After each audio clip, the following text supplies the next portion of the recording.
All right, let's dive into something that touches every single one of us, anger. Today we're going to explore a really simple but powerful way to handle it, all through a story about a young boy, his lost toy, and one very, very wise grandfather. You know those days, right? Everything's humming along just fine, the sun is shining, and then, bam! One little thing goes wrong, and suddenly you're in the middle of your own personal thunderstorm. And yeah, that is exactly what happened to the little boy in our story. It started out as a perfectly beautiful morning, but for him, a storm was brewing, and it was about to hit.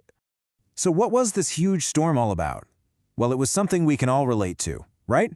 He couldn't find his favorite toy.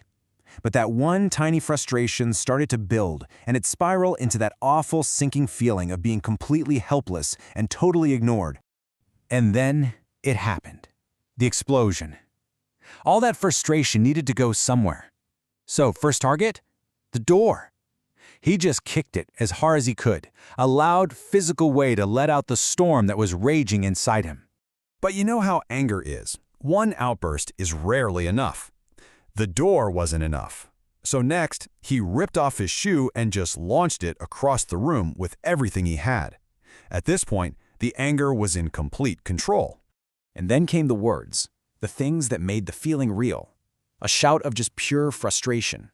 He hated everything, and in that moment, he felt completely and utterly alone.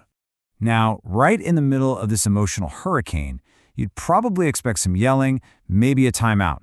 But what happened next, well, it was something else entirely. And here's where it gets interesting. While the boy was this whirlwind of chaos and rage, his grandfather was the calm eye of the storm. He just sat there, watching the whole thing unfold with this incredible sense of peace. And then, once the storm died down just a little bit, the grandfather spoke, not with anger, but with, well, a truly bizarre request. He said, "Go apologize to the door, and then apologize to your shoe." Can you even imagine what the boy was thinking? I mean, what would you think? He must have been just stunned. Are you serious, Grandpa? They're things. That's just ridiculous. But here's the thing.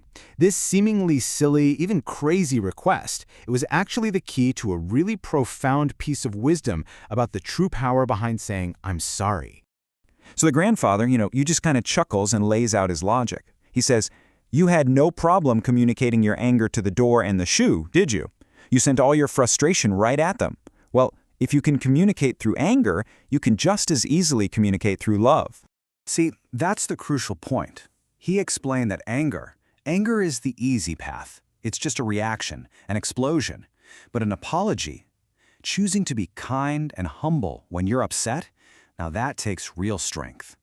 That's a conscious choice. And just like that, it clicked. The boy got it. You could almost see the anger start to melt away. He walked over to the door, touched it gently, and whispered that he was sorry. He picked up his shoe and did the same. The whole energy in the room had shifted from rage to care. So that act of apology was the first step, but the grandfather wasn't done. He had one more unforgettable lesson to share.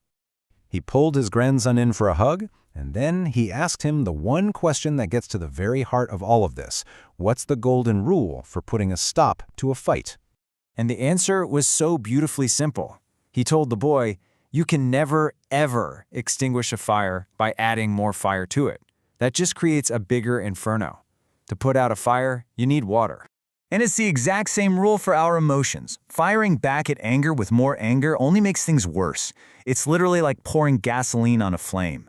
But responding to anger with love, with patience, with understanding, well, that's the water. That's what brings peace. So what's the big takeaway here? What are we supposed to do with this beautiful little story? It's really this. Feeling angry isn't the problem. It's a totally natural human emotion. What really matters, what defines who you are, is how you choose to react to it. The real path to changing your own life, and maybe even the world around you, starts with that one single choice. A little less anger, a little more love. The boy promised his grandfather he would try his best to respond with love from then on, not anger. He learned the most important lesson of all. In a world that's often full of fire, you always have a choice. Be the water. And that's really the question for all of us, isn't it? Fires are going to start. Conflict is a part of life. The only real question is, when the next one comes your way, what will you choose to be? The